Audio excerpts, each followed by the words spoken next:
special power. Everyone has something they're passionate about. Everyone is a subject matter expert. Here at Nerdmasters, we help you share your expertise. In our digital world, we Toastmasters must master basic communication technologies in conjunction with speaking and leadership skills. We formed the Nerdmasters Advanced Club to expand our understanding of technology so we can better serve our clubs and our communities. We are nerdy Toastmasters, enthusiastically exploring the intersection of technology, leadership, communication, and nerdly pop culture. Welcome to the Nerdcasters podcast. Game begin. Welcome to the Nerdcasters podcast. I am Carolyn Curley, Distinguished Toastmaster and past District Director for District 32. Tonight, we are interviewing Division B Director, Vanessa Fadda Henderson. Vanessa, thank you so much for joining us tonight. As we start the interview, I have a couple questions. We'll let you answer them, and there'll be time at the end for you to add in any additional comments. Why did you initially join Toastmasters? Oh, thank you, Carolyn. I'm so glad you asked. Why I initially joined Toastmasters. All my life, I hated speeches, hated presenting. This would be something I would avoid like the plague growing up. As I aged and had my career, I reached a point where I needed to work on myself a little bit. I needed to add some creative tension to develop myself so I can move on to the next stage in my professional career. In doing so, I was speaking with one of my friends and she told me about Toastmasters. And I thought for a minute, I've seen that around my work. So it took me a few tries to go visit my first meeting, but I was really glad I did. I saw in the members there what I wanted to be. So I had that image of, I need this. I need to put myself in these. I need to make myself uncomfortable so I can expand my comfort zone and then continue to stretch that. And here I am today, sitting as a division director, which I would have never pictured if you'd asked me on that first meeting. Thank you, Carolyn. I hear that quite a bit with people. We never know what we can do until someone tells us what they see in us. Throughout your journey so far, what have you learned from your experience in Toastmasters? What I have learned from my experience in Toastmasters, I have learned to not set limits on myself and keep an open mind, because maybe I can't see myself in making this journey yet, but if I do little steps, I can, before I know it, I'll be looking back and wondering how far, and marveling at the distance I have traveled, and so to speak. Well, I know you have traveled a ways with your abilities, your confidence. What has been your greatest achievement in Toastmasters so far?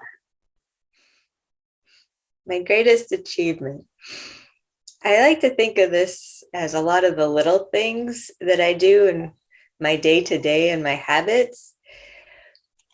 Just the structure that I bring when I accept a role, just any role in the club, and I fulfill it to its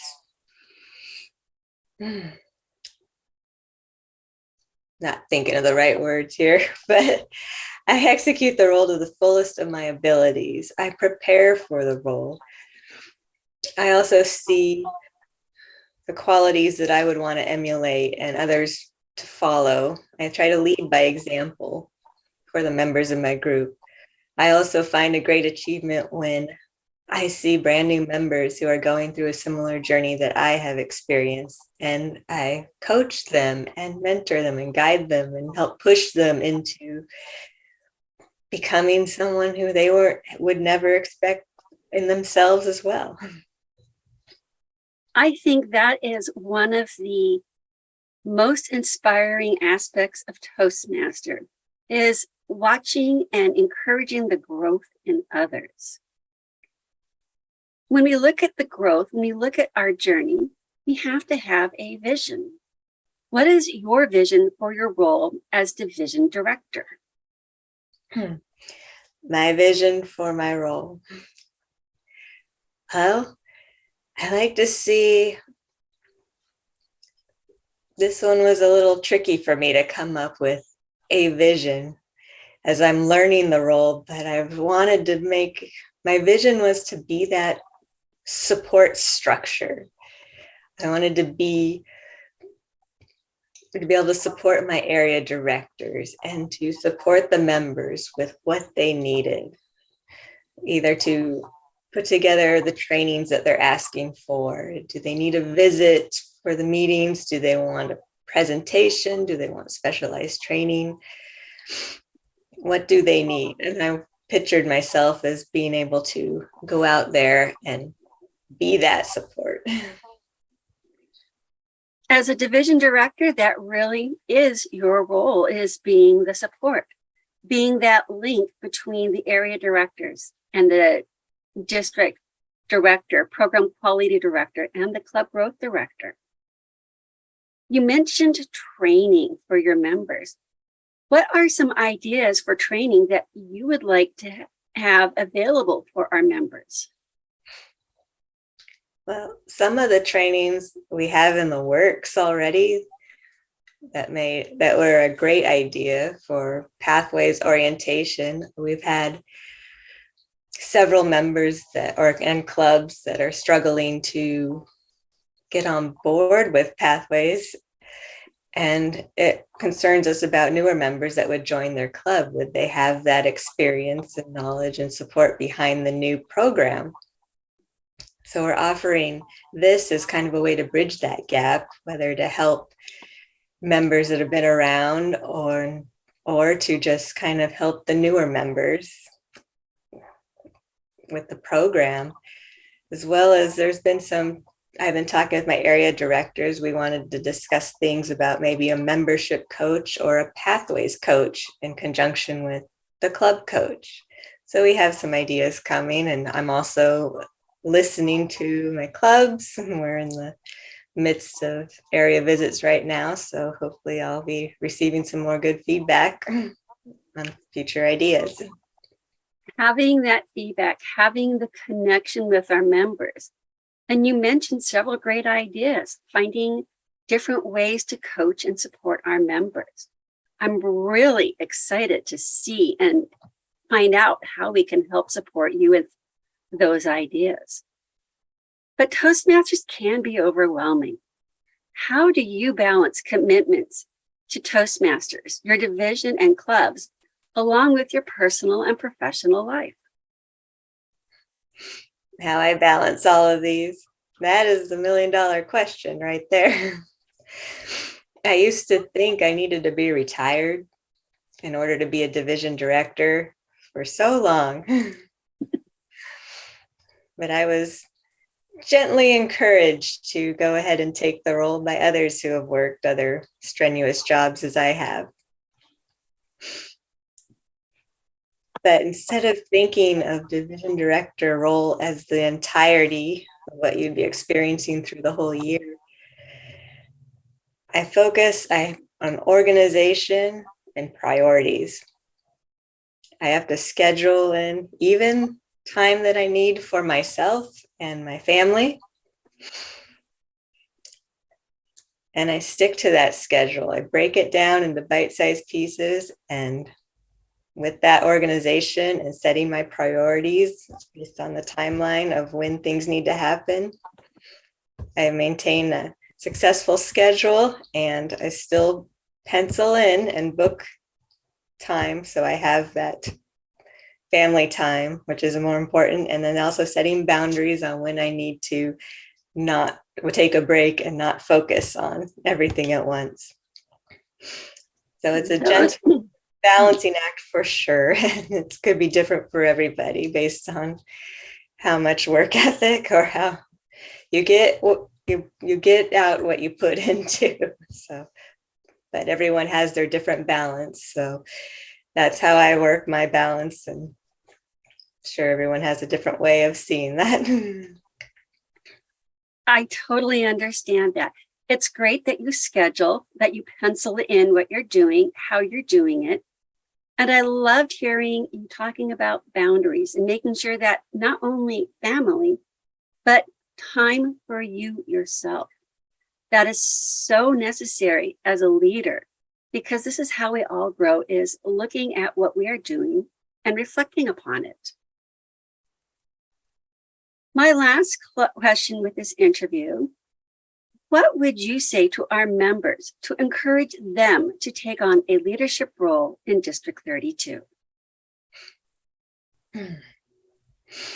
What I would say to encourage our members to take on a leadership role, just say yes, because you are not alone. You have an immense support around you to guide and help you throughout your journey. And if you have questions along the way, the support is there. And again, don't be thinking about the entire role and everything involved all at once. It can be broken down into bite-sized pieces. You think about all those moments where you have 10 minutes, 15 minutes, or 5 minutes. There are ways you can fit pieces of communication in those times, or it doesn't have to be so overwhelming.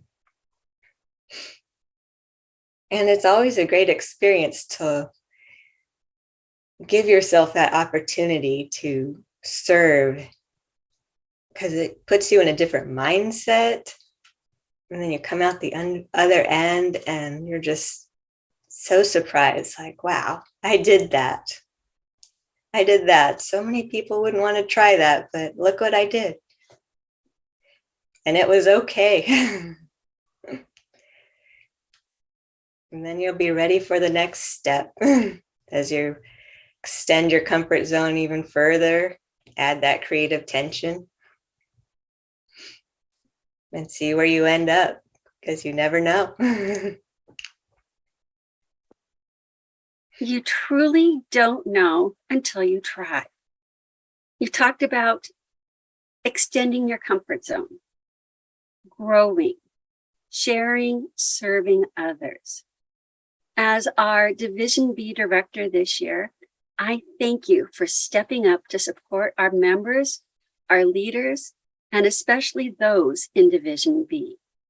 Do you have any final comments that you'd like to share with our members? Any final comments? Oh, well, it is an honor to serve you this year, and please let me know if you have any questions or concerns. I'm always here. My contact information is on the D32 website, so don't hesitate. And I look forward to having the awesome year with you guys. Thank you so much. Thank you so much, Vanessa.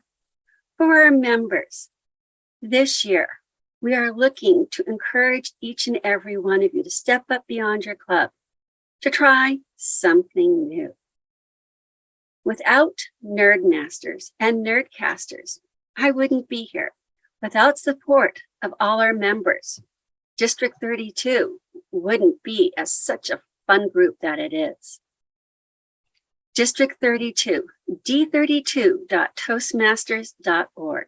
Check out their website. Look for Nerdmasters and see where you can go. Try something new. Try a step into technology. Check out Toastmasters and Pathways and all the fun things and resources we provide. Thank you for joining us tonight. I also want to extend thanks to our Zoom master behind the scenes, Merlin Miller. Together, we do great things, and as leaders, you are not alone. Whether you identify as a gamer, technology nut, or just have a commitment to studying how technology is changing and improving both leadership and communication, our Nerd Herd has a place for you. Find out more about us at our website, nerdmasters.org. Join us the first Wednesday of each month at 7 o'clock Pacific, and get to know us before our meeting starts promptly at 7:30. You will visit our club and enjoy it. Resistance is futile. Game over.